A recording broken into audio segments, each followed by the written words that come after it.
Hey guys, it's Gary back again. Not really, didn't do a whole lot of preparation for this one, and to the VC, don't know how interesting it'll be. But I was asked recently when at some point, I spoke about and showed much earlier a lot of the books that I read, and there's a video about non-musical oriented books. Now, 99% of what I read, if not more than 99%, usually biographies on musicians, sometimes biographies on entire bands and the musicians that came and went from the band and the relationships that they had with each other, autobiographies of musicians. That's really what I read 99% of the time. And I was asked to show some of the books that are not music-oriented things that I read. And I really thought, I said, I don't think there's anything to show. I don't really think there's enough. I did just kind of trip across a few things. And then I realized, and you know what? I haven't even gone through all my bins that a lot of my books and even my CDs are stored in. But I found a good sampling. And there's a couple in there that I'd say I just temporarily forgotten about that are amongst my favorite books ever of any type. And I thought, wow, okay, so I'll do this. I'll show it. So there's a couple subdivisions here for anyone who's may or may not be interested. I got some fiction things, and I really very rarely read fiction. But I got a couple things, including comic book type stuff. And I thought I would show that. I'm not going to show all the various graphic novel things. Sometimes I do like to reread collections of some of the comic book things that I read as a kid. And that's, I don't even know if you would consider them books, to be honest. But, they put these large-scale, I'll say compilations together, but stories that ran through multiple issues of, like, comics when I was a kid, like 12 or 15 issues or whatever, and they put them together in what they call a trade paperback. I didn't pull any of those. But what I did pull is a couple volumes. These come out in hardcover. Now, when I was a kid, big into horror comics and things like that, I discovered a couple magazines. One was eerie, one was creepy. These were not, they were comic things, but they were black and white magazines. So they were sold as magazines. So they had things like bloodshed in them and extreme violence and things like that, because they weren't technically comic books, so they didn't have to pass the Comics Code Authority. And a few years ago, I discovered that, and they always had incredible cover paintings too. They were all black and white. They were magazine formats. They were bigger than comic books. And a few years ago, Dark Horse Publishing started putting out these collections. Now, these are really kind of outrageously expensive. They do a good job. Very thick, heavy paper, much better than the actual original magazines. But they retail at like $50 a piece. And there's another one called Vampirella, which is the same basic thing. They're all short stories. They're all horror stories, all black and white magazine formats. But they do about 5 issues per collection, and they retail for $50. That's a lot of money. And I probably have. Now, these magazines ran for years and years and years, and they're reprinting them all in order. So this particular one, I just pulled them at random, collects issues number 23 through 27. They all go up to at least a couple hundred issues, and they're going to, combine and do books for every single issue. So there's going to be, if you collect the 3 magazines that they're doing, there's going to be, 100, 150 volumes, whatever the total number comes to. This is issues 6 to 10. But I love the cover photos. I should have shown these for Halloween. I have maybe 15 volumes of those. I don't collect them like up to date. Like they release a new one every few months, I guess. I'm not really keeping up with them. I've got various ones. I kind of started at the beginning with issue 1 with the first collection, but I'm like years behind of what they're putting out. They're huge. They're heavy as hell. These are heavy books. I can barely hold this up. They're very thick, on the hardcover, but $50 a pop is a lot of money. And I love those very dark, very, very cool art. Mostly Spanish artists from the period I was reading, which would have been in the, I don't think it was late 60s. I quite got into her early 70s, and I only actually read them for a few years, as it turns out. But I'll probably eventually end up catching more of them in those reprints in terms of the amount of issues than I originally actually read. Maybe I read them for, I don't know, 5 years or so. But they're really good. The volumes are very well put together. They're very, like I said, very expensive. Get away from the comic stuff, though. And I kind of forgot, until I was asked what nonfiction stuff do I read, and I was thinking, well, nothing. Then all of a sudden, I just kind of took a look around. And like I said, I didn't even go through all my bins or anything. But when I get a good deal, I'll pick up something like this. And I remember there was a period of, I guess in the early 80s, that these are all short mystery stories, like 8 pages each. And all these stories were printed as a magazine that started coming out in the late 50s or early 60s, called Alfred Hitchcock's Mystery Magazine. Believe it or not, it still publishes to this day. I believe it's a monthly. It used to be a monthly. And it's all short stories, mostly crime stories, not crime mystery stories, not supernatural stuff, really. And they started the magazine, and the magazine was fairly popular at its time, and what they did is they started collecting just randomly various stories from the magazine and started putting them out sometimes in hardcover, like this one, which I bought about not that long, last 10 years maybe, maybe 5 years ago or so. This one's got 58 stories in it, all short things, and all through, going back to the, I guess, 60s or 70s or so. I've only read a handful of them, and I quite like them. They've got that black and white vibe, like if you've ever seen the Alfred Hitchcock Presents black and white TV series that started in the late 50s and went into the mid 60s. This is exactly the type of story from that TV show.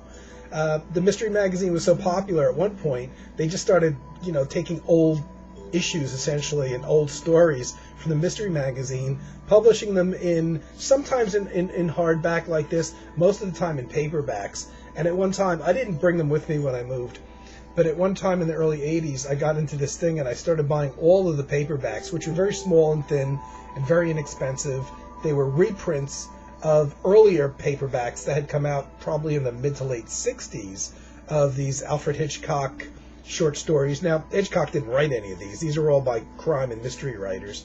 And in fact, some of the stories were actually adapted directly into his TV show at times. And I like that, I like that vibe. It's got that association with the TV show, and I always think in black and white whenever I read these. And it's a good thing to, you could pull and just one night read one story, not necessarily read the book from beginning to end sequentially, but rather, I'm kind of in the mood for a mystery story. Let me read one story out of it and just stick the bookmark in and don't get back to it for another year or something like that. So I do that on occasion. And I was surprised. I had, those inexpensive reprinted paperbacks that I had that had come out in the early 80s. I might have had 20 or 25 of them. That's how many they had. But they were small. They were about the size of like a Reader's Digest magazine almost, if you know what size that is. And I saw this a few years ago, and I didn't know they even bothered to compile any of these into hardcover anymore. And I just had to pick it up for $10. I couldn't say no. Got that. Along those lines, and if you've watched my old videos, you know what an absolute total fan I am of Halloween. And I will have a few Halloween-style books around. And I came across this one. I think I just read about this on Amazon. And it's essentially Halloween-type stories. Came out of there's an interesting background to the stories in here because they came out of parties that a bunch of Halloween fans would throw every year. At Halloween, people would come to a party, but they had to bring a story with them that they made up themselves. And it had to kind of somehow fit in the Halloween theme. And they took those stories and they compiled them into a book. There should have been another volume of this. I don't know if they did. I don't think they did. But this was the concept itself was very interesting to me. So instead of just a kind of random collection of stories kind of marketed as being Halloween stories, these actually came directly out of these parties that were thrown. I even like the cover. And the stories that these people who are not necessarily professional writers would bring into the party, and they collected the best of them because they had these parties going on for years, if not still going on. And they, would get the people to essentially sign off and allow them to publish the stories, that the good ones anyway, that they really liked, that they brought to the party. And great stuff to get you in the mood for the Halloween or in the Halloween season. Honestly, you read this anytime. So it's another kind of book like the Alfred Hitchcock crime thing, that you get in the mood just one particular night and you could read one story and not have to read the book, front to back in one shot, and just put it down and, a year later, 6 months later, 2 years later, whatever, go back. I always leave my bookmark in there so I can figure out which ones I've already read. Though honestly, I've probably forgotten them to the point that I could reread the whole thing again. And another thing, and I thought this was fun, and I didn't even think about this till I came across it. I guess this is kind of like a quirky personal thing. Because I am such a fan of Halloween, every once in a while, I don't eat sweets either. I will pick up a book like this. Here's Halloween. I should have shown this at Halloween. Halloween treats. And if I made them, I wouldn't eat them, so I would give them away. I would have to bring them to work or something. But I generally will, on a rare occasion, I had more of these that I did leave behind. I will pick these up. Those would be fun to make, cupcakes with the spider webs on them. Nowadays, you've got these all over TV because there's 1,001 cooking channels. But I kind of bought this a few years ago before it became so prevalent on TV. But the thing that to this day I like about these books is the ones that I pick up tend to not just have recipes, because I had a period years ago that for about 6 months I was into cooking, and it didn't last. But I kind of got interested in picking some of these things up, and even though I don't think I've made anything that's in this book, I do like to pick them up on occasion. And the only ones I will pick up generally are the ones that have things besides recipes in them, like this one. You see that? Flashlight lanterns. I like the things that go in the decorative things. So you could make something. It shows you how to make something like this out of a flashlight, using some pretty basic stuff at home, paper and things like that. So they have to have those type of things. Paper mache masks, not necessarily for wearing, just things for decoration even, that you can make. Those kind of things. I don't know, if I never had to work again, I probably would get around to maybe doing some of those. But I'm showing it because I do have an interest in it. And I've been asked to show some things that are non-musical books that I have, and things that I'm interested in. Everything else that I have to show, I'm pretty sure, nonfiction stuff. I'm kind of an animal person. I don't read a lot of stories that would depress me or something. This may have been a present, and because it has a happy ending, basically, it's a very well-known animal sanctuary, very large, and this is a book, a story, and this is like a nonprofit organization. And it's basically the story, I guess, of how I read the whole thing, but it was quite a while ago now, of how the whole animal sanctuary got started, and stories about the animals that came in there, and some of them that are not put up for adoption for various reasons, there's some sad stories in there, but they're pretty feel good because. In the end, all the animals wound up in the right place. So I'll, on occasion, and only on occasion, will I read something like this because I don't want to get upset. So, I've got a few things like this that I quite like. Now, a bit closer to what I normally read, which is biographies and autobiographies and all that kind of thing. Here's an interesting book that I came across recently. I think it was a clearance book, so I bought it, called Hellraisers. Life and Inebriated Times of Richard Burton, Richard Harris, Peter O'Toole, and Oliver Reed. Now, this may show my age, but these guys were, in the 1960s, very big. They were the top crop of the actors. I don't follow who the current actors are, and so, some of these current guys are big actors, and I've never even heard of them, or I've never seen a single movie they made. I wouldn't know a Kardashian if I fell over one of them. But when I was growing up in the 60s, these guys were already well established to the point that my parents knew who they were, but they were still all alive and around. And I've seen quite a few movies of all of these guys, Oliver Reed especially. And lately, and I don't know exactly how it happened, I've seen a bunch of Peter O'Toole things, and he was a particularly interesting fellow. And I took a recent interest in him. All these guys basically were heavy drinkers and hellraisers. The back of the book has some, and they're all gone and long passed away, by the way. But there's some quotes from each in the back of the book, which I just have to read because it's, when you read these, it's hard not to pick up the book. And this is a fairly recent acquisition. I bought this not long ago. I bought this within the last year.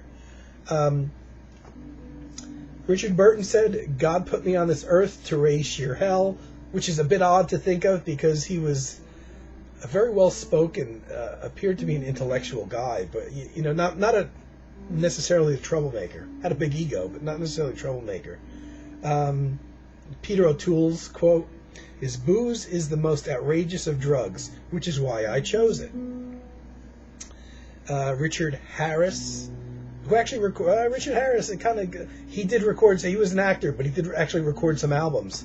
"I was a sinner. I slugged some people. I hurt many people, and it's true. I never look back to see the casualties."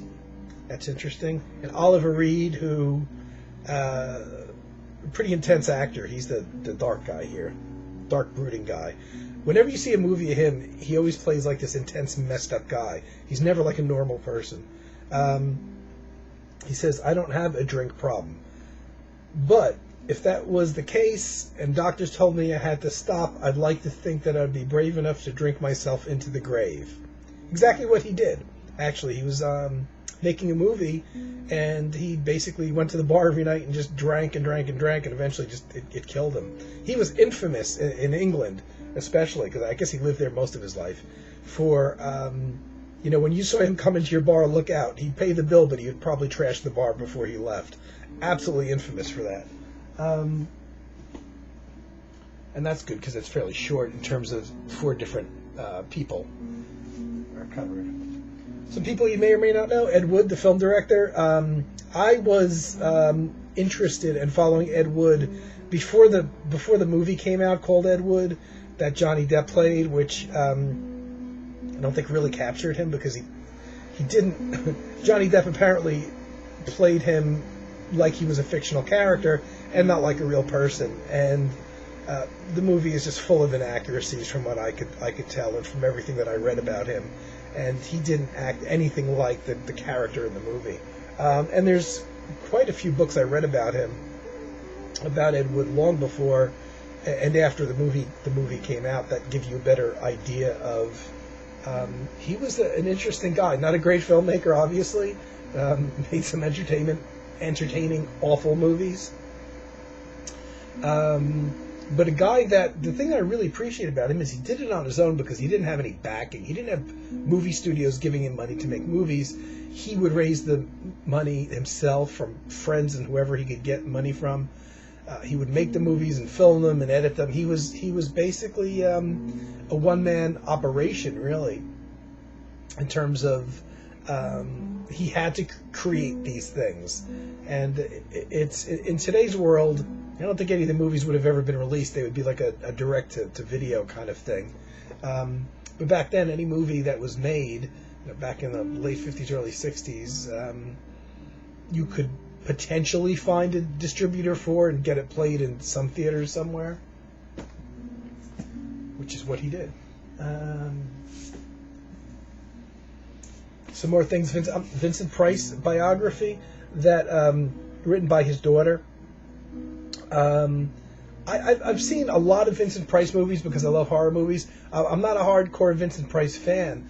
The thing that really made me pick this up was I happened to turn on NPR one day, and his daughter was being interviewed at the point that the book was just being released.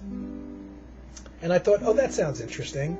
And it was. There's no real debauchery in his life, though. There's no, wild orgy parties and drug addiction and things like that. So, unless you're particularly a fan of Vincent Price, it was good for one read-through, and because I did grow up watching a lot of his movies. But no big reveals or surprises in there, or else I would have probably remembered them. Here's one which I spoke to about the Art Pepper book. I can't include it because Art Pepper's a jazz musician, but Straight Life, the Art Pepper story, which is an autobiography for the most part, gives you some pretty incredible stories about Art Pepper's outrageous behavior. He served a lot of time in jail. He did crimes. He was a heroin addict. He was a mess.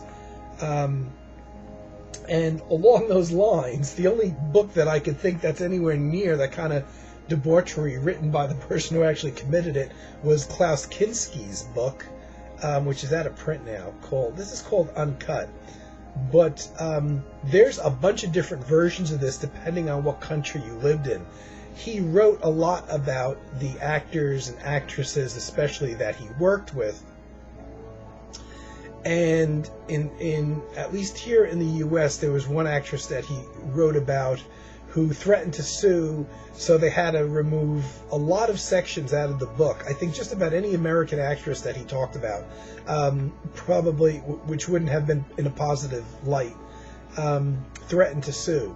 So if you bought the, German or European version of this, you might get those stories in there, and you might not get other stories in here, like when he talks about European actresses and actors that we don't know really that well here, unless you watch European movies, which I do. But he was a bad boy. He was a mess, and even some people said, he kind of fictionalized a bit of his life here. But definitely a sex addict, and that was kind of his driving force. Hell of a book to read if you ever find it.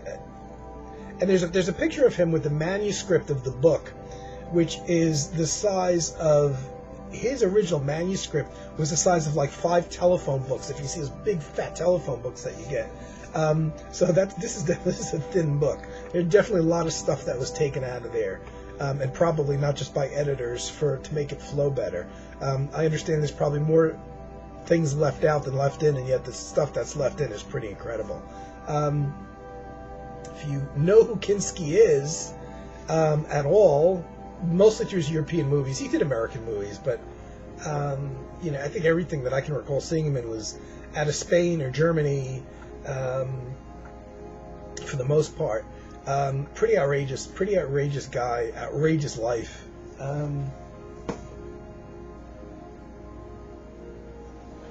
And there's a bunch of books I couldn't find. I know I have them, but, this is running kind of long anyway, and I knew it might.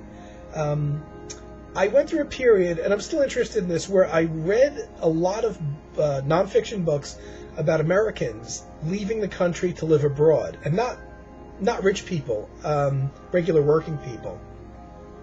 This is the only one I could find, but I probably have 20 different ones. A lot of people going to live in places like Tuscany, France, Spain, maybe Germany. And I'm particularly interested in these when they're written by people who don't have endless amount of money. It's not like, I bought a house in France, but I went there to live and I didn't like it, so I sold it and moved back to the U.S. I like the books that are done by people that don't have... they basically sunk their life savings into moving out of the country. And one of them I have the audiobook for, and I can't find the physical book. I think I know where it is. And it's by a guy named, hold on a second, because I got the audiobook right here. Chris Stewart. There's this guy, Chris Stewart, who was a British guy who went to Spain and decided to take his life savings and his wife there and buy a kind of Spanish house, but it didn't even have electricity, that was out in this nearly impossible to get to ridge, and you had to cross. You couldn't even drive there, from what I recall. And I think it's called A Parrot and a Pepper Tree. He wrote a trilogy of books, and A Parrot and a Pepper Tree is one of them. And it's about him taking his life savings and sinking it into buying this place in Spain and trying to update it and making it so the roof didn't leak. And it was a while before he even got electricity in there. It took him years eventually to even get a phone. And he had a daughter who was born there. Mostly farmers are in the area. And the big crop there is olives, made for olive oil. So farming and the growth of olives in this region of Spain where he lived is pretty much the only way people earn a living. There's no shopping malls there, guys. And it's interesting, and I like books like this. This one is the Italian Riviera thing. I have a bunch of them, of people living in France, moving to France. And like I said, these are not rich people. When they go there, they're pretty much sinking their life savings there. And it's interesting to me because the older I get, increasingly, I have the feeling I'm not going to be able to, when I retire, well, it's either work until I drop dead or potentially leave the country and move somewhere else where there's perhaps better healthcare situation. And that's kind of the way that I feel things are going for in America for people that don't have a whole lot of money. And I don't know where I'm going to end up. Canada, Germany, or something like that, but it's entirely possible because I really don't want to work just to have to be able to afford to go to the doctor once in a while after I reach kind of like a retirement age. So there's a reason why I'm so interested in these, and I kind of am gleaning a certain amount of information from these books as I read them, and I read about the cultural differences and what you can and can't obtain there that's so readily available here in the United States. I have easily 20 or 30 books like this. This one, I don't even recall the story of this one. To be honest with you, I'd have to start reading it. I haven't read any that were particularly bad because they're all these people's individual experiences. So it's not a question of like a fiction book that you may or may not like. You're basically reading about someone's experiences and their life and what happened to them. And some may be a little more interesting than others, but to me, from my perspective, and one of the reasons why I'm reading this, they're all pretty good.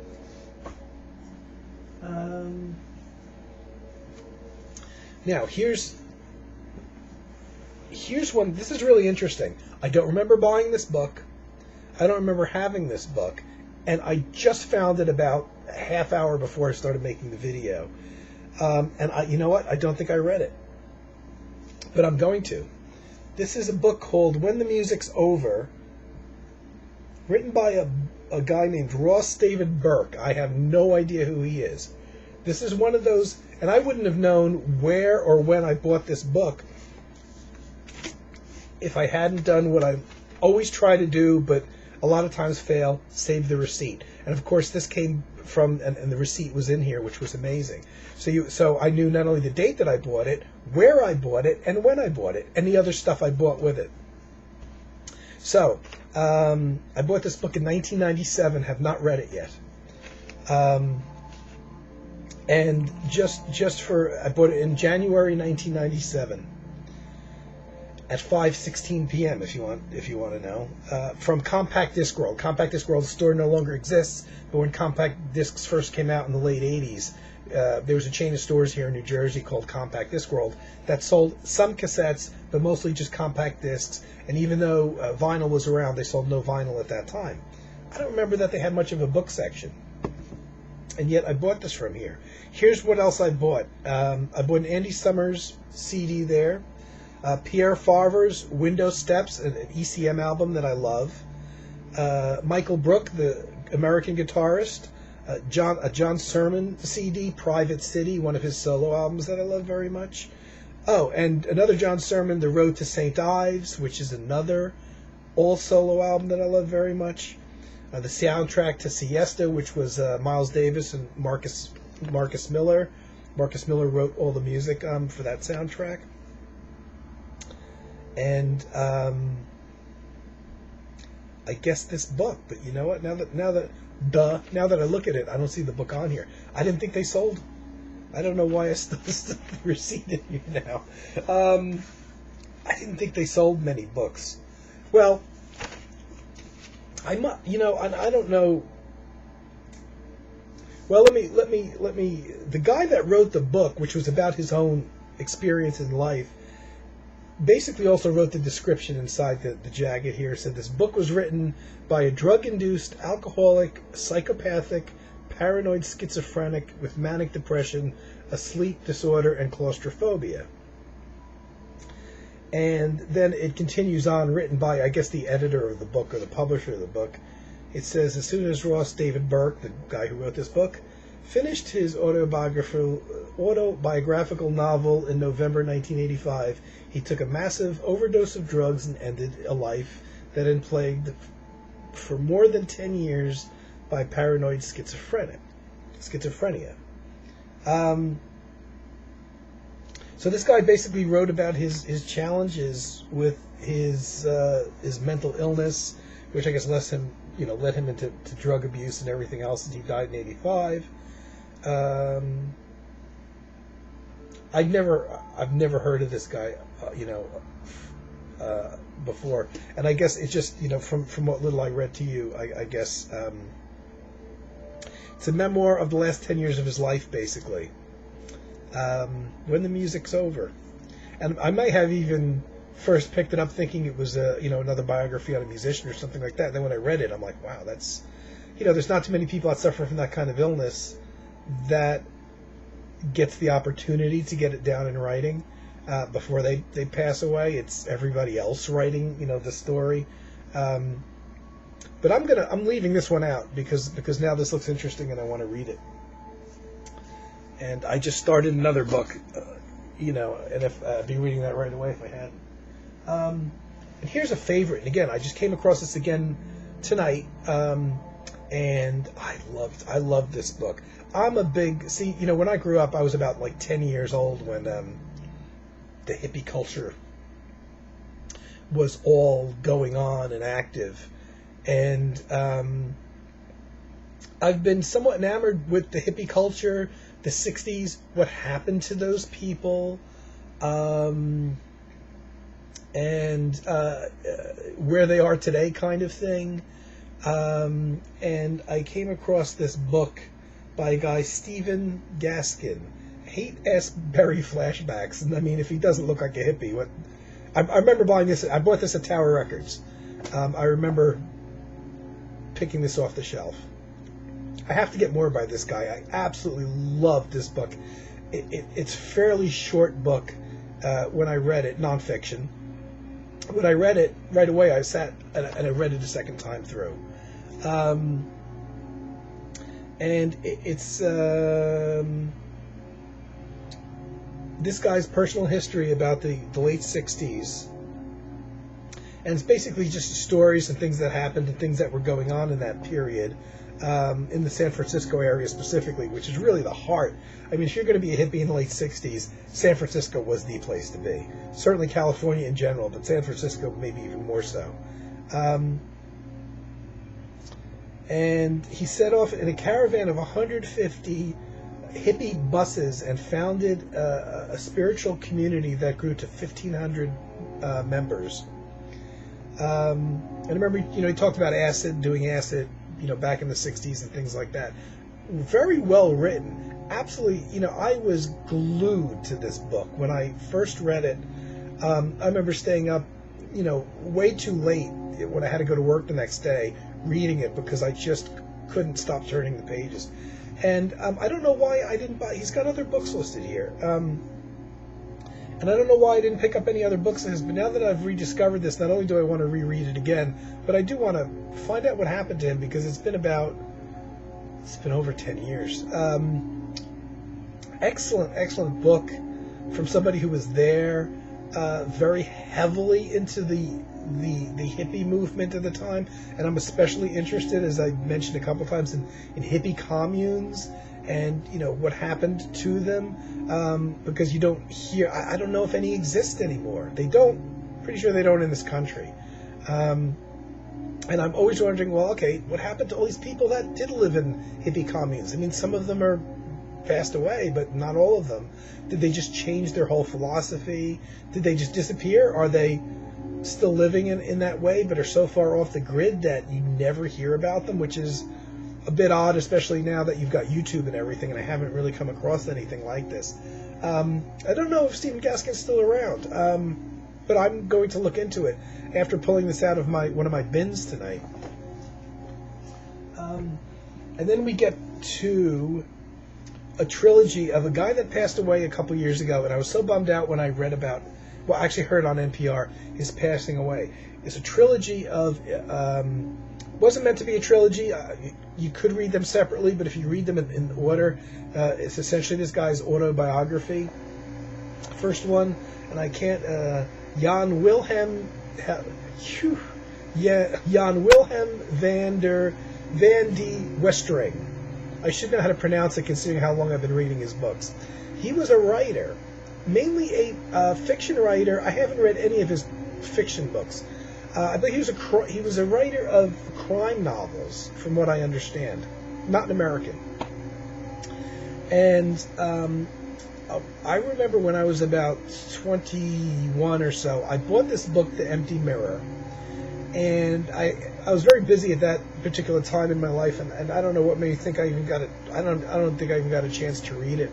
I started reading it.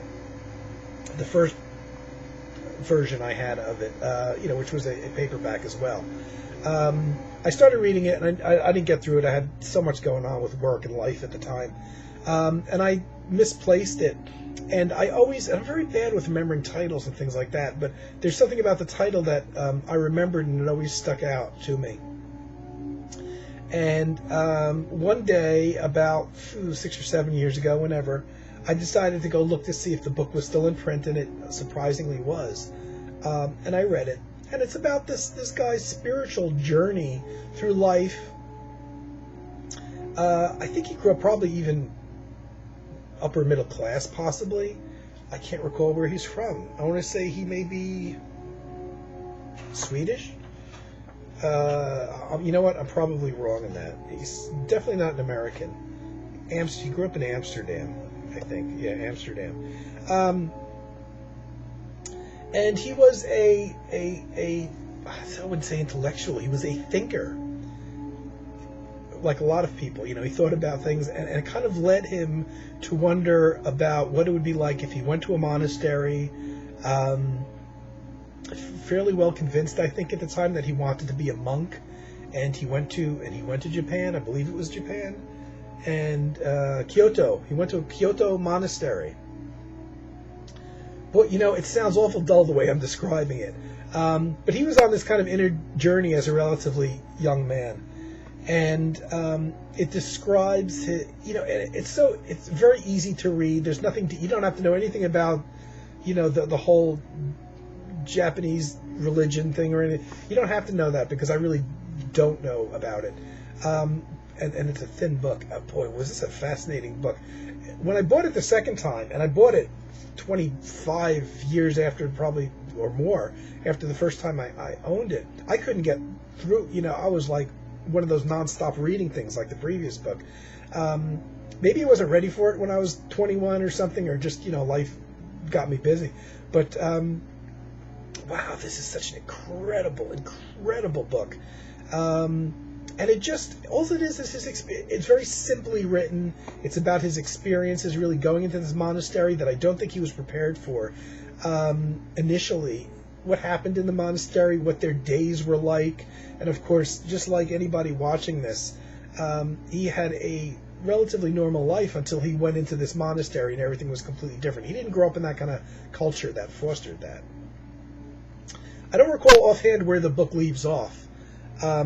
It wasn't originally intended to be a trilogy, but after I read it, I found out that he did a second book that picks up right where the first one left off. Without the first one didn't really leave you hanging or anything, and it was called A Glimpse of Nothingness. And the first one pretty much takes place with him doing his studies in the monastery, and because the monastery has so many pupils in there, after you're in there for a while, they want you to continue, if you choose to continue your studies, you do so, but you live outside of the monastery, and yet you're supposed to do the meditation for hours during the day and all that. And this pretty much takes place where he left the monastery, but was still following the rules and everything, and how difficult that was without being in the monastery, living there full time. And, also what's happening in his life during this period. When did he go in there? It could have been the 50s or 60s. It was quite a long time ago. But I read through this one, which is actually, I think, a little bit even thicker than the first one. And he meant it as only after the first one, I guess, was successful. And he had more stories to tell. So he published a second one years later. They didn't fall right in a row. And actually, while I was reading and finishing the second one, which had been out for years at that point, it turns out he wrote a third one called After Zen, which picks up his story after he leaves Japan, after he leaves the temple completely, and what long-term effects all the time that he spent questioning things and going through that whole, I call it spiritual thing because I'm not a religious person at all. But this was newly published at the time. So there was a lot of years between these three books. So they weren't meant to be necessarily a trilogy that Volume 1 leaves you hanging for Volume 2 or Volume 2 leaves you hanging for 3.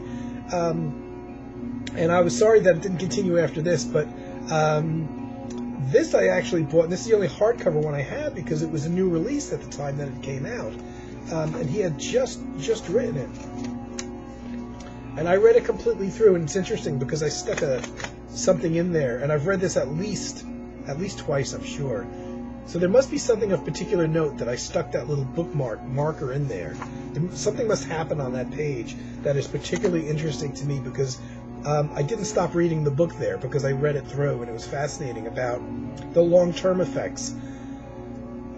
When he went back to his normal existence and no longer lived in Japan, that all that time spent in the monastery and doing all the Buddhist things had an effect on him. Very, very, very interesting. And because none of these books are incredibly long, you could read one right after the other. I love this. I love this book, and I'm definitely gonna reread all three of them again. That's all I pulled out. And again, this went longer than I thought. And by the way, it was only a couple years after I got the last book, which I said I'm pretty sure I bought as a new release. That I heard on NPR that he had passed away. Wasn't particularly a young guy. He had a relatively long life, but still, I was kind of touched by that after reading those 3 books about his experience. So I don't know if anybody really has much interest in this, but I was asked to do it, and with the music stuff, I can pull out things and show them anytime. And I just have these books, and I figured I would do the video. So hope everybody's well. Week's about to start, unfortunately, and I'll be back and be doing a musical thing next time around. Hope everybody's doing well. Talk to you soon. Bye.